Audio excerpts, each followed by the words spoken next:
मधु सो चुकी थी। करण ने उसकी ओर देखा और फिर उसके माथे को चूमकर उठ खड़ा हुआ। उसने उसे ब्लैंकेट ओढ़ाए और फिर वहां से चला गया।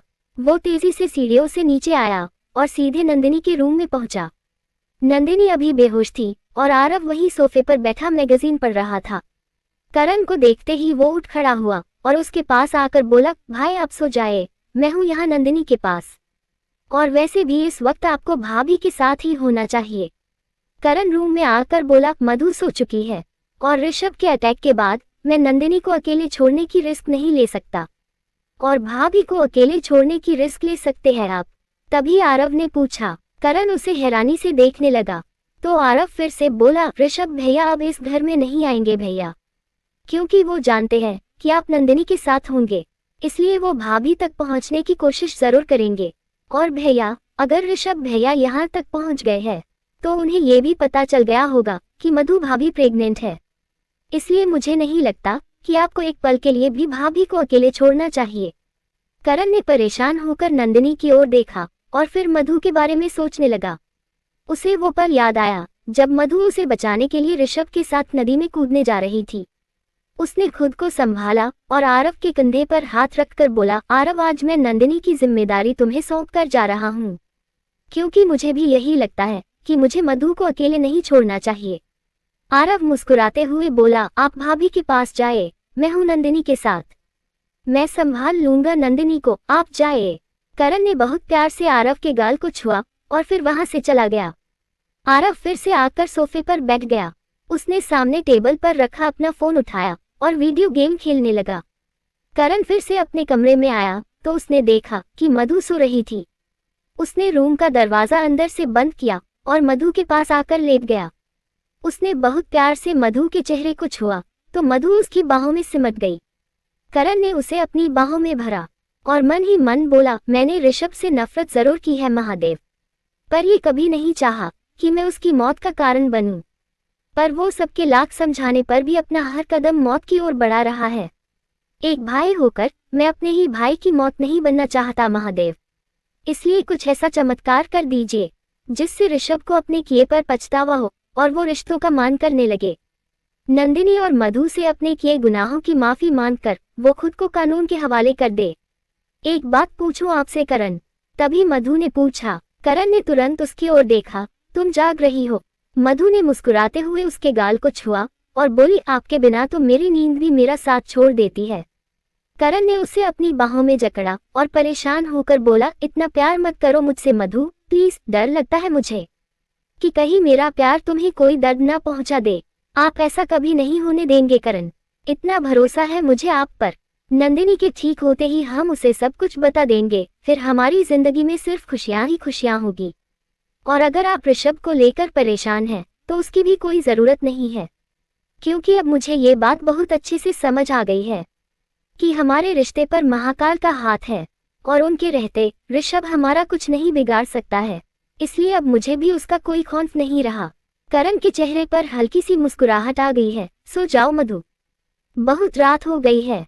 मधु भी मुस्कुरा दी। Good night. Good night. Karan के इतना कहते ही मधु ने अपनी आंखें बंद कर ली और कुछ देर में सो गई। पर करण अभी भी जाग रहा था। वो सिर्फ ऋषभ के बारे में ही सोच रहा था। कल का दिन मेरी जिंदगी का सबसे बड़ा दिन होगा ऋषभ, क्योंकि कल चाहे मुझे कुछ भी क्यों ना करना पड़े, पर मैं तुम्हारा खेल हमेशा के लिए खत्म करके रहूंगा। अब मैं तुम्हें मधु और नंदिनी की जिंदगी से और खेलने नहीं दूंगा। कल या तो तुम या फिर मैं। इधर ऋषभ एक बड़े से बंगले में कुर्सी पर बैठा शराब पी रहा था। उसके ठीक सामने मधु की एक बहुत ही खूबसूरत सी तस्वीर लगी हुई थी। उस तस्वीर के चारों ओर भी मधु की ढेर सारी तस्वीरें थी। ऋषभ उन तस्वीरों को देखकर बोला, तुम मेरा जुनून बन चुकी हो मधु, और तुम तक पहुंचने के लिए मैं कुछ भी कर सकता हूँ। एक बार तुम मेरे पास आ गई तो तुम्हें पाने का मेरा 3 साल पुराना सपना पूरा हो जाएगा, और सबसे बड़ी बात, तुम वो जरिया हो जिसके सहारे मैं अपने सबसे बड़े दुश्मन करण को तोड़ सकता हूँ। तुम्हारी खातिर करण को मेरे खिलाफ की गई सारी कंप्लेन वापस लेनी होगी, और वो चाह कर भी नंदिनी के लिए कुछ नहीं कर पाएगा, और उसे खुराना खानदान की सारी प्रॉपर्टी भी मेरे नाम करनी होगी। सब कुछ मिलते ही मैं इस बच्चे को हमारे बीच से हमेशा के लिए हटा दूंगा। और फिर मैं तुम्हारे और शालिनी मोम के साथ हमेशा के लिए ये देश छोड़ दूंगा। बस आज की रात और मधु, क्योंकि कल मैं तुम्हें करण से इतनी दूर कर दूंगा कि उसकी याद भी तुम्हारे जहन तक नहीं पहुंच पाएगी। कल करण और मधु की ये प्रेम कहानी हमेशा के लिए खत्म हो जाएगी। इतना कहकर वो जोर जोर से हंसने लगा। अगले दिन सुबह 6:30 बजने को थे और मधु मंदिर में आरती की तैयारी कर रही थी। पंडित जी ने उसके हाथों से फूलों की थाल ली और बोले, बहू आरती के लिए सबको बुला लो। मधु ने सिर हिलाया और सबको बुलाने के लिए पलटी, पर तभी उसकी नजर नंदिनी पर पड़ी, जो आहिस्ता आहिस्ता पूजा घर की ओर ही बढ़ी चली आ रही थी। वो ठीक से चल नहीं पा रही थी, इसलिए उसे पूजा घर तक पहुंचने के रास्ते में जो भी चीज सहारे के लिए नजर आती वो उसका सहारा लिए चली आ रही थी। मधु उसे देखते ही छिप गई और मन ही मन बोली, अगर नंदिनी ने मुझे यहाँ देख लिया तो उसके मन में हजारों सवाल उठ खड़े होंगे और कहीं इन सवालों के जवाब उसे फिर से उन्हीं अंधेरों में न ले जाए जहां से करण उसे लेकर आए हैं। जब तक नंदिनी पूरी तरह ठीक नहीं हो जाती, अच्छा होगा जो मैं नंदिनी के सामने ना आऊं, यही ठीक होगा उसके लिए। इतना कहकर वो आहिस्ता से पूजा घर से बाहर आई और नंदिनी की नजरों से बचते हुए एक पिल्लर के पीछे से उसे देखने लगी जो पूजा घर की ओर बढ़ रही थी। तभी उसकी नजर सामने दीवार पर लगी अपनी और करण की शादी की तस्वीर पर पड़ी। हे भोलेनाथ, कहीं नंदिनी ये तस्वीर न देख ले। अब क्या करूं? मधु मन ही मन बोली। उसने फिर से नंदिनी की ओर देखा जो उस तस्वीर के बहुत करीब पहुंच गई थी। मधु ने घबराकर अपनी आंखें बंद कर ली, पर तभी शांति ने पिल्लर से बंधा पर्दा खोल दिया और मधु की ओर देखा। आंखें खोलते ही मधु को शांति नजर आई। तस्वीर के सामने पर्दा लगा देखकर मधु ने तुरंत शांति की ओर देखा जो उसे देखकर मुस्कुरा रही थी। थैंक यू, मधु अपने होंठ हिलाकर मुस्कुराते हुए बोली। शांति उसके पास आई और बोली, मधु अभी तो हमने ये सच छिपा लिया, पर एक ना एक दिन नंदिनी को ये बात पता चलनी ही है कि तुम अब करण की पत्नी हो। मैं जानती हूँ बड़ी माँ कि एक ना एक दिन सच नंदिनी के सामने आना ही है, पर बड़ी माँ उसे इस बात से शायद इतना सदमा ना पहुंचे कि करण ने शादी कर ली है, पर इस सच से उसे गहरा धक्का जरूर लगेगा कि करण ने उस लड़की से शादी की है जिसकी इज्जत बजाते हुए उसने अपना सब कुछ खो दिया, करण को हमेशा के लिए खो दिया। इसलिए इस सच का सामना करने से पहले नंदिनी का पूरी तरह ठीक होना बहुत जरूरी है बड़ी माँ। मधु की बातें सुनकर शांति परेशान हो गई, पर फिर बोली, काश की ऋषभ की परवरिश मैंने नहीं शालू ने की होती तो आज तुम, नंदिनी और करण इस मुश्किल में कभी नहीं होते। ऋषभ के किए की सजा तुम्हें नहीं भुगतनी पड़ती। खुराना खानदान में बहुत जल्द जूनियर करण खुराना आने वाला है, हमें तो उसके वेलकम की तैयारियां करनी चाहिए, पर नंदिनी के इस घर में आने की वजह से हमें तो इस नन्ही सी जान का ही वजूद छिपाना पड़ रहा है। मधु ने मुस्कुराते हुए उनकी हथेली थामी और बोली, बड़ी माँ, नंदिनी को इस घर में आते ही होश आ गया है। ये हमारे लिए कितनी अच्छी खबर है। आप देखिएगा वो बहुत जल्द पूरी तरह ठीक हो जाएगी और फिर सब कुछ ठीक हो जाएगा। शांति ने बहुत प्यार से उसके गाल को छुआ। हाँ बेटा, सब बहुत जल्द ठीक हो जाएगा। तुम इतनी अच्छी हो कि महादेव खुद तुम्हारा साथ देंगे और तुम्हें तुम्हारे हिस्से की सारी खुशियां खुद देंगे। मधु की मुस्कुराहट और बढ़ गई। तभी शांति फिर से बोली, मैं सबको आरती के लिए बुलाकर लाती हूँ। मधु ने आहिस्ता से अपना सिर हिला दिया तो वो वहां से चली गई।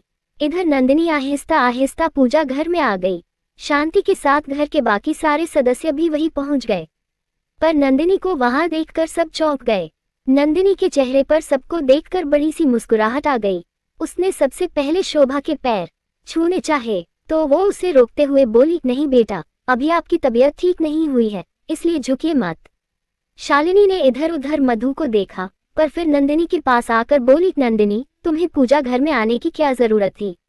तुम पूरे 3.5 साल बाद होश में आए हो। डॉक्टर ने तुम्हें आराम करने के लिए कहा है और अभी तुम्हें पूरी तरह से ठीक होने में थोड़ा वक्त लगेगा बेटा। माँ, क्या सच में मुझे 3.5 साल बाद होश आया है? नंदिनी ने पूछा। शालिनी उसके सवाल का कोई जवाब नहीं दे पाई, पर तभी नंदिनी ने अगला सवाल किया, मुझे यहाँ कौन लाया माँ? सब लोग एक दूसरे का चेहरा देखने लगे। तभी शालिनी और पूजा की नजर पूजा घर के दरवाजे के बाहर खड़ी मधु पर पड़ी, जो छिपकर उन्हें ही देख रही थी। ऋषभ ने मेरे साथ जो कुछ भी किया, उसके बाद मुझे सिर्फ इतना याद है माँ कि मेरा एक्सीडेंट हो गया था। उसके बाद क्या हुआ मुझे कुछ याद नहीं है। 3.5 साल बहुत लंबा वक्त होता है। आई एम श्योर कि इन 3.5 सालों में बहुत कुछ हो चुका होगा। प्लीज मुझे बताए ना माँ कि मैं यहाँ कैसे और कब आई। कल रात जब मैंने करण को ये बताया था कि ऋषभ ने मेरे साथ क्या किया है, तो उसका चेहरा देखकर मैं समझ गई कि शायद उसे सब कुछ पहले से ही पता है। बताए ना माँ, आप सबको ऋषभ की हकीकत कब पता चली? मैं यहाँ इस घर में कैसे आई? नंदिनी के इतने सारे सवाल सुनकर शालिनी को कुछ समझ नहीं आ रहा था कि उसे सच कैसे बताए। तभी पंडित जी बोले, शोभा बहन जी, बहू को बुलाए, आरती का वक्त हो गया है। पंडित जी के इतना कहते ही नंदिनी ने शालिनी की ओर देखा और शालिनी ने मधु की ओर। मधु ने उन्हें इस वक्त कुछ न बताने का इशारा किया। शालिनी ने खुद को संभाला और आगे आकर बोली, आप आरती शुरू कीजिए पंडित जी। पंडित जी ने कुछ कहना चाहा, पर शोभा ने उन्हें चुप रहने का इशारा कर दिया। पंडित जी ने आरती शुरू की। मधु पूजा घर के बाहर हाथ जोड़े खड़ी थी। एक एक करके घर के सभी लोगों ने आरती की और फिर नंदिनी आरती करने लगी। तभी करण अपने कमरे से बाहर आया। वो सीढ़ियों से नीचे आ ही रहा था कि उसकी नजर पूजा घर के बाहर खड़ी मधु पर पड़ी। उसने नीचे आकर पूजा घर में देखा तो नंदिनी आरती कर रही थी। करण गुस्से में आग बबूला हो उठा। वो तेजी से मधु की ओर बढ़ा। उसने उसकी एक बांह पकड़ी और उसे ऊपर अपने कमरे की ओर ले जाने लगा। क्या हुआ करण? मधु ने पूछा, पर करण ने उसकी बात का कोई जवाब नहीं दिया। वो मधु को खींचते हुए रूम में ले जाने लगा। मधु ने फिर से पूछा, हुआ क्या है करण? रूम में आते ही करण ने उसकी दोनों बाहें पकड़ी और उसे अपने करीब लाकर बोला, देखा अपने फैसले का नतीजा। आज तो सिर्फ पहला दिन है और तुम्हारी जगह इस घर में नंदिनी आरती कर रही है। अब हर रोज इस घर में यही होगा। एक सच को छिपाने के लिए हमें 100 झूठ बोलने पड़ेगा और ये सब मेरी बर्दाश्त से बाहर है मधु। पर उसके इतना कहते ही मधु को हंसी आ गई। उसे हंसते देख करण उसे हैरानी से देखने लगा। मधु ने उसके गाल को चूमा और फिर बोली, करण आप भी ना हद करते हैं। इतनी सी बात को लेकर इतना हाइपर होने की क्या जरूरत है? एक दिन इस घर में आरती करने से क्या नंदिनी इस घर में और आपके दिल में मेरी जगह ले लेगी? मेरे होते हुए ऐसा कभी नहीं होगा, समझी तुम? करण गुस्से में बोला। मधु फिर से हंसने लगी तो करण उस पर भड़का, तुम्हें ये सब मजाक लग रहा है मधु? मेरी सांसें अटकी हुई है ये सोचकर कि कहीं कुछ ऐसा ना हो जाए कि मैं तुम्हें खो दूं और तुम मेरा मजाक उड़ा रही हो। मधु ने बहुत प्यार से उसके चेहरे को छुआ और बोली, ऐसी बात नहीं है करण। मैं जानती हूँ कि आपको झूठ से सख्त नफरत है, पर करण, अगर एक झूठ किसी की जिंदगी बचा सकता है तो वो झूठ नहीं रह जाता। आपने शायद ध्यान नहीं दिया, पिछले 24 घंटों में नंदिनी की हालत में बहुत सुधार हुआ है और मुझे विश्वास है कि हमें ज्यादा दिन उससे सच नहीं छिपाना पड़ेगा। इसलिए प्लीज इतना गुस्सा मत करिए, क्योंकि कोई मुझे आपसे दूर नहीं कर रहा। मैं यही हूँ, आपके पास, आपके साथ, आपकी बाहों में। मधु की बातें सुनकर करण का गुस्सा कम हो गया, पर वो कुछ कहता उसके पहले मधु फिर से बोली, भगवान के घर में सबको आरती करने का हक होता है करण, इसलिए नंदिनी को आरती करने दीजिए। भगवान का आशीर्वाद मिलेगा उसे तो उसे सच सहने की हिम्मत मिलेगी। करण ने बहुत प्यार से उसके चेहरे को छुआ और पूछा, बड़ी सी बड़ी मुश्किल में भी तुम इतना पॉजिटिव कैसे सोच लेती हो मधु? कहाँ से आती है तुम्हें इतनी पॉजिटिव एनर्जी? मैं अगर कोशिश भी करूं तो भी मुश्किल वक्त में तुम्हारी तरह पॉजिटिव नहीं रह सकता। तो आपको उसकी कोई जरूरत भी नहीं है, क्योंकि मैं हूं ना, हर मुश्किल घड़ी में आपके साथ। आपकी पॉजिटिव एनर्जी। मधु के इतना कहते ही करण की मुस्कुराहट और बढ़ गई और वो बहुत प्यार से उसे देखने लगा। तभी मधु ने उसके गले में अपनी बाहें डालकर पूछा, वैसे एक बात बताए, आज जनाब इतनी जल्दी कैसे उठ गए? मेरा मतलब है कि आज मेरे बिना जगाए आपकी नींद कैसे खुल गई? करण मन ही मन बोला, रात भर सोया ही कहा मधु, जो जागता। जवाब दीजिए ना। तभी मधु ने फिर से सवाल किया, बहुत जल्द कोई मुझे पापा कहने वाला इस दुनिया में आने वाला है। इस खुशी में मुझे सारी रात नींद ही नहीं आई। करण का जवाब सुनकर मधु के चेहरे पर भी मुस्कुराहट खिलाए। अब आप जल्दी से नीचे आ जाए, डॉक्टर साहब नंदिनी का चेकअप करने बस आने ही वाले हैं। आप वही नंदिनी के साथ होंगे तो उसे अच्छा लगेगा, इसलिए जल्दी से रेडी होकर नीचे आ जाए। इतना कहकर मधु जाने लगी, पर करण ने उसकी बांह पकड़ी और उसे अपने करीब लाकर पूछा, मुझे ऑर्डर दे रही हो? मधु मुस्कुरा दी, मैंने तो रिक्वेस्ट की थी करण, पर आपने इसे अगर ऑर्डर समझा तो ऑर्डर ही सही। पति पर हुकूमत करना हर पत्नी का हक होता है, इसलिए ये मेरा हुक्म है, जल्दी से नीचे आ जाए, समझे आप? करण ने मुस्कुराते हुए सिर झुका दिया। मधु के चेहरे की मुस्कुराहट और बढ़ गई। उसने अपने दोनों हाथों से करण के चेहरे को छुआ और उसके गाल को चूमकर बोली आई लव यू।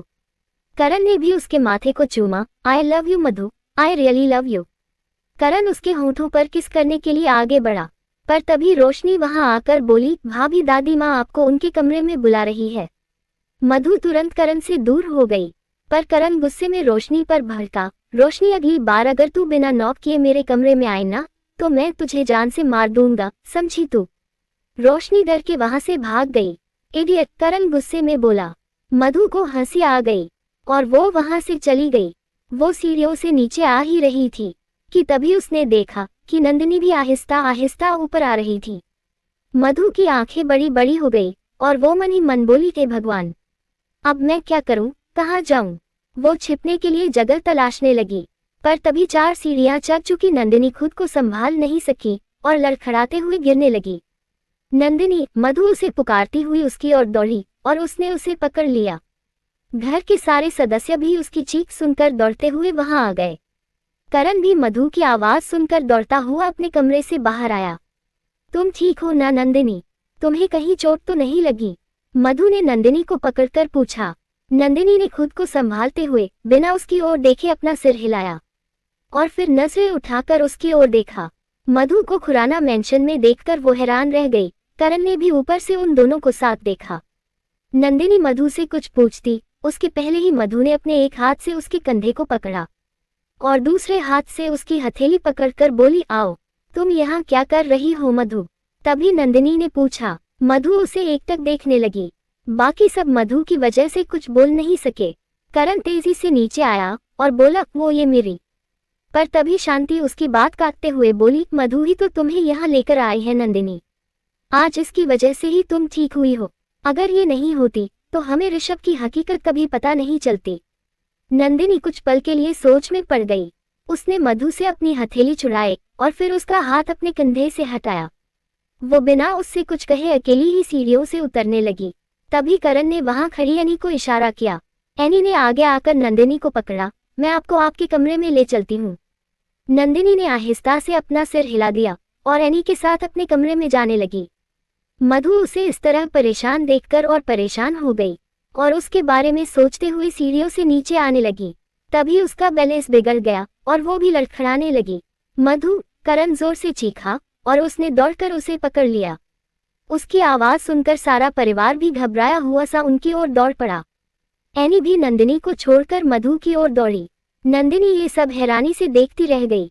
कितनी बार समझाया है तुम्हें कि देखकर चला करो, पर नहीं, तुम किसी की सुनती कहाँ हो, वही करती हो जो तुम्हारा दिल करता है। करण गुस्से में मधु पर भड़का। नंदिनी एकटक उसका चेहरा देख रही थी। तभी शोभा ने आकर मधु के सिर पर हाथ फेरा। बेटा संभल कर चला कीजिए, अभी आप गिर जाती, चोट लग सकती थी आपको। आई एम सॉरी दादी, मधु आहिस्ता से बोली। एनी ने भी वहां आकर मधु से पूछा आप ठीक हो ना? मधु ने आहिस्ता से हाँ में अपना सिर हिला दिया। तभी उसकी नजर नंदिनी पर पड़ी जो परेशान खड़ी कुछ सोच रही थी। मधु उसकी ओर बढ़ ही रही थी कि तभी करण उसके करीब से निकलते हुए आहिस्ता से बोला जाकर कमरे में आराम करो, मैं हूं नंदिनी के साथ। मधु कुछ कहती उसके पहले ही करण उसके पास आया और उसे सहारा देकर बोला चलो मैं तुम्हें तुम्हारे कमरे में ले चलता हूँ। नंदिनी ने आहिस्ता से अपना सिर हिलाया तो करण उसे उसके कमरे में ले जाते हुए आरव से बोला डॉक्टर को फोन करके पूछो कि उन्हें यहाँ आने में कितना वक्त लगेगा। जी भैया, आरव डॉक्टर को कॉल करने लगा। करण जैसे ही नंदिनी को उसके कमरे में ले गया, शालिनी ने तुरंत मधु को सोफे पर बैठाया और बोली मधु आगे से ध्यान रखना बेटा, अब तुम्हें सिर्फ अपना नहीं बल्कि इस बच्चे का भी ख्याल रखना है। और क्या, अब तुम्हें घर का भी कोई काम करने की जरूरत नहीं है आज से, बल्कि अभी से तुम सिर्फ रेस्ट करोगी और किसी बात का कोई टेंशन नहीं लोगी। पास खड़ी पूजा बोली। मधु ने मुस्कुराते हुए आहिस्ता से अपना सिर हिला दिया। शालिनी ने बहुत प्यार से उसके सिर पर हाथ फेरा। जाओ जाकर मंदिर में माथा टेक लो, मैं सबका नाश्ता लगवाती हूँ। मधु ने सिर हिलाया और उठकर पूजा घर की ओर चली गई। इधर करण ने नंदिनी को बेड पर बैठाया। अभी तुम पूरी तरह ठीक नहीं हुई हो नंदिनी, इसलिए तुम्हें इस तरह अकेले अपने कमरे से बाहर नहीं आना चाहिए था। क्या सच में मधु मुझे यहाँ लेकर आई है करण? तभी नंदिनी ने पूछा। करण ने तुरंत नजरें उठाकर उसकी ओर देखा और बोला हाँ। मधु ही तुम्हें यहाँ लेकर आई है। नंदिनी कुछ बोल नहीं पाए और सोच में पड़ गई। तभी डॉक्टर साहब वहां आ गए। उन्हें देखते ही करण उनके पास आया। आइए डॉक्टर साहब, मैं आपके ही आने का इंतजार कर रहा था। डॉक्टर कुछ कहते उसके पहले ही उनकी नजर नंदिनी पर पड़ी। उसे होश में देखते ही उनके चेहरे पर मुस्कुराहट आ गई। वो नंदिनी के करीब आकर बोले, अरे वाह, फाइनली नंदिनी जी को होश आ ही गया। कैसा लग रहा है अब आपको? नंदिनी हल्की सी मुस्कान के साथ बोली, 3.5 साल बाद होश में आने के बाद किसे अच्छा नहीं लगेगा डॉक्टर। डॉक्टर मुस्कुराए और उसके पास बैठे। वो नंदिनी की नब्ज चेक करते हुए बोले, बेटा भगवान किसी के साथ नाइंसाफी नहीं करता। उन्होंने तुम्हारे नसीब में इतने सालों का दर्द लिखा होगा जो तुमने सह लिया। अब तुम्हारे जीवन में सिर्फ खुशियां ही खुशियां होगी। नंदिनी ने करण की ओर देखा और मुस्कुराते हुए बोली, हाँ डॉक्टर साहब, अब मेरी जिंदगी में सिर्फ खुशियां ही खुशियां होगी और करण की जिंदगी में भी, है ना करण? करण ने मुस्कुराने की कोशिश की। नंदिनी भी उसे देखकर मुस्कुराने की कोशिश करने लगी। डॉक्टर भी चुपचाप नंदिनी का चेकअप करने लगे। कुछ देर बाद डॉक्टर उससे बोले, अब आपकी हालत पहले से बेहतर है। वक्त पर मेडिसिन लीजिए और कुछ दिन और आराम करिए, फिर देखिएगा आप बहुत जल्द पहले की तरह भागने लगेगी। नंदिनी फिर से मुस्कुरा दी। डॉक्टर ने करण की ओर देखा। किसी को मेरे साथ भेज दीजिए, मैं उसे प्रिस्क्रिप्शन समझा दूंगा। मैं डॉक्टर साहब के साथ चला जाता हूँ भैया। तभी वहां खड़ा आरव बोला। डॉक्टर ने सिर हिला दिया और आरव के साथ जाने लगे। उनके जाते ही करण ने नंदिनी की ओर देखा तो वो मुस्कुराते हुए बोली, करण मेरे पास आइए ना। करण फर्श पर इधर उधर देखने लगा। तभी नंदिनी ने पूछा, माना कि 3.5 साल का वक्त बहुत लंबा होता है और इतने वक्त में बहुत कुछ बदल भी जाता है, पर क्या इतना कुछ बदल गया है कि अब हम दोस्त भी नहीं रहे? करण ने तुरंत नजरें उठाकर उसकी ओर देखा। लेखिका कविता वर्मा।